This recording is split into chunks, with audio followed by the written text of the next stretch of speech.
Day 23, namaste. I just left yoga, and I thought it'd be a cool time to shoot a video because my body's like shaking and quivering from all the energy that was kicked up from all the heat, from all the stuck energy that's like just rushing through my body. The kundalini is flowing, and I really want to get a haircut today, but I don't want to go get a haircut when I'm like shaking and quivering with surging kundalini energy. If you guys can relate to that, resonate with that. So I thought, cool, I'll do the video right now. And I just wanted to really speak my heart about what I've been experiencing, and just to like, yeah, show you my heart today, and to maybe there's something in this. Me sharing my heart with you that can help you. I've been going through some massive highs and lows lately. Like just feeling super connected to the higher self, feeling like a deep tranquility and peace one moment, and then maybe the next day feeling like this crazy, painful emptiness and this crazy like urge to chase validation and approval. Like always needing more validation and approval is what a lot of days feel like right now. And I think these energies, they're so penetrating. These June energies, you could say June energies, just Ascension energies, just how fucking fast evolution is moving on planet Earth right now. Aliens are here, UFOs are here. I mean, I'm like getting flooded with goosebumps when I say that. Like my whole body is just like one big goosebump right now. So yeah, higher forms of intelligence are here among us. I'm like literally head to toe shivers right now. So that's good to know, and that's beautiful, and that's cool, and this is great, and consciousness is expanding, and we're all a part of this.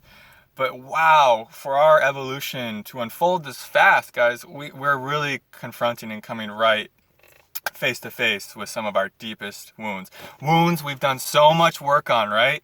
I've done so much fucking work on this wound of needing others' approval and validation, of learning to be okay with feeling the disapproval from others. I mean, I've shot over 300 YouTube videos. I've gone to retreats. I've worked with spiritual teachers.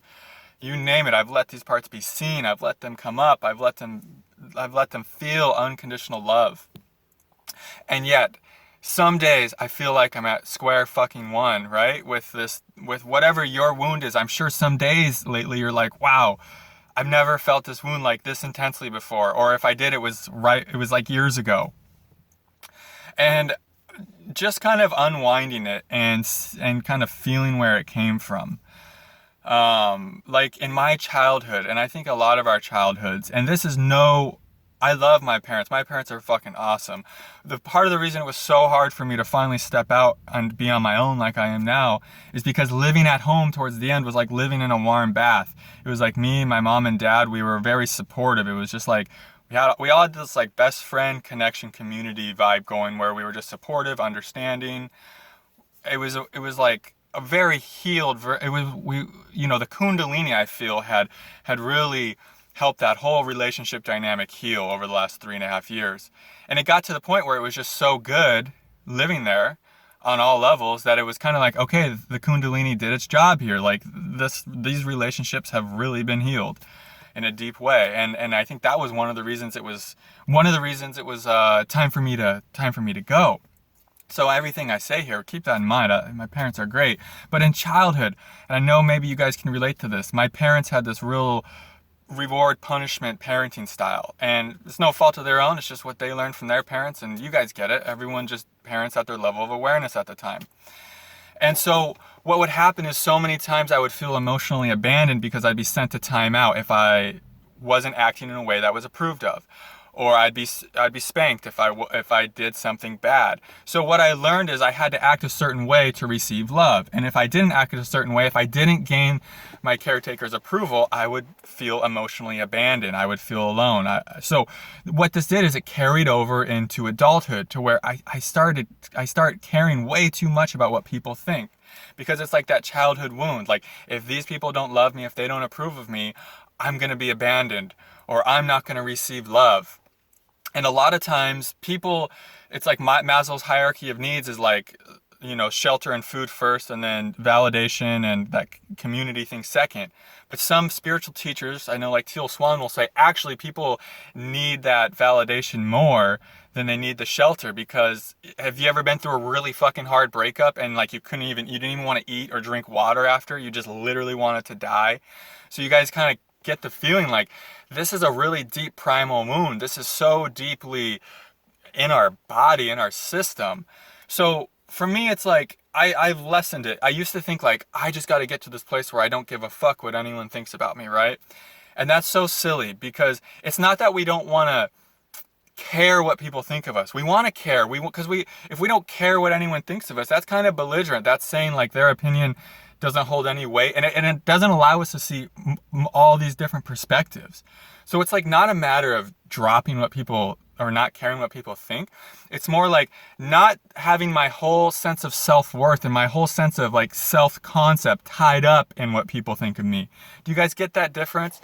It's like we can care what people think of us, our partners, our family, our friends, our coworkers, whatever, but we don't need to derive our whole self-concept on what they're thinking about us, right? And so that's been a big thing for me. Just being like real with myself. Like, of course I'm going to care what people think, but also I don't need to, make what people think like an object and give all my power to it and say what they're thinking of me is how I'm going to assign myself my own self-worth, where if people are loving me and praising me, then I am lovable and I am good. But if I'm not receiving that validation, then I am bad or I am unlovable, right? It's about transcending that. And the key here is like, we all need to know this. We need to know this. Just like I was talking about Maslow's hierarchy of needs. We need validation. This is something humans need. The key is we need self-validation. This is the medicine that the doctor ordered for this wound of always caring way too much what people think and giving your power away to, others' opinions of you. It's learning how to self-validate. And so this is what we need. We need to learn how to be with that part of us. It's like the universe right now and the June energies, the aliens are here, higher consciousness is here among us. It's like they're beaming this light on us, and they're like this light is like, it's like the universe is like always starves us for validation right when we feel like we most need it. It's like right when we are really needing that external validation, life will say, no, it pulls it from us, because it's like right there when we go for it and we're not receiving it. That's the moment where we learn how to self-validate the most. That's the moment where we have to learn how to self-validate. We don't have a choice because the external validation's been pulled from us. Like maybe you have a partner and you're needing his or her validation more than ever in a moment, right?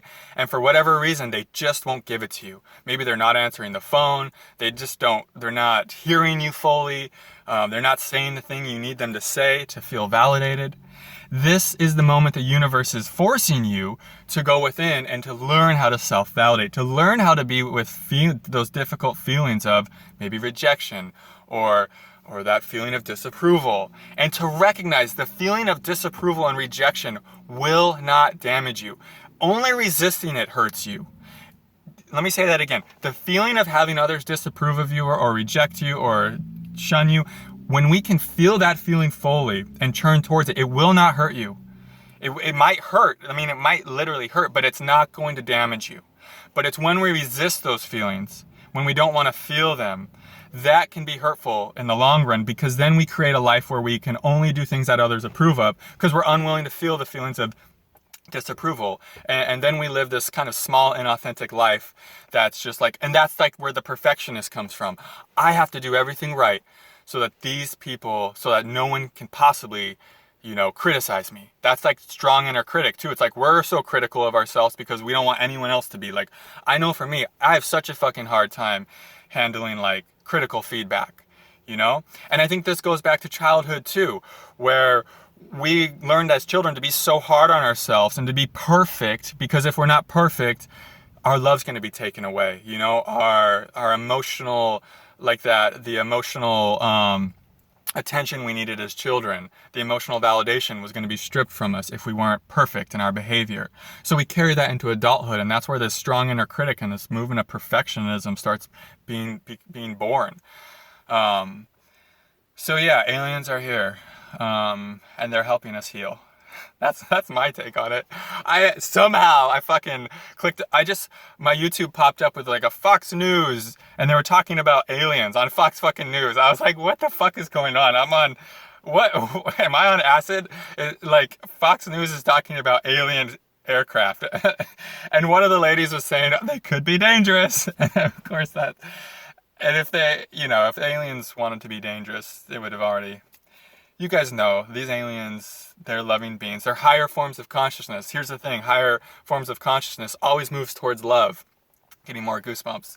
So it's like, they're here to help. They're here to assist. They're here to guide us. And yeah, that's what I feel in my heart. And yeah, I hope this was helpful. This is a wound, guys, this unworthiness wound. I feel like just shooting this video and being very honest and sharing what I've learned about it, sharing what helps me move through it. There's this incredible inner peace. There's this profound inner peace that starts being born within us when we are willing to feel anything uncomfortable, when we're willing to move through any feelings, whether that's the feeling of rejection, disapproval, when we know we're strong enough and resilient enough to feel through that. That's the path of our liberation. That's our freedom. That's how we stop defining our sense of self based on what others think of us. That's where we get real honest and say, yeah, I care what others think. It matters. We're all interconnected. But I am self-validated. I have this self-esteem, this belief in myself that I am innately good, that I am worthy, that I am whole and complete. Without others thinking good or bad things. Yeah, of course we all prefer people to think good things about us, but even if they don't, we feel this sense of wholeness and completeness. Because we do things that build our self-esteem, we do things we love, that we do things that are exciting, we follow our bliss, our joy. We sit with difficult emotions. We get help. We know we're worthy to get help from a good teacher, a guide. Joining some type of community online, in the real world, for support. We're worth it, we're worth it. So, you're worth it, you're loved, the aliens are here to help you. I feel like the aliens just kind of hijacked this video, but much love you all. I'll see you on day 24. Namaste.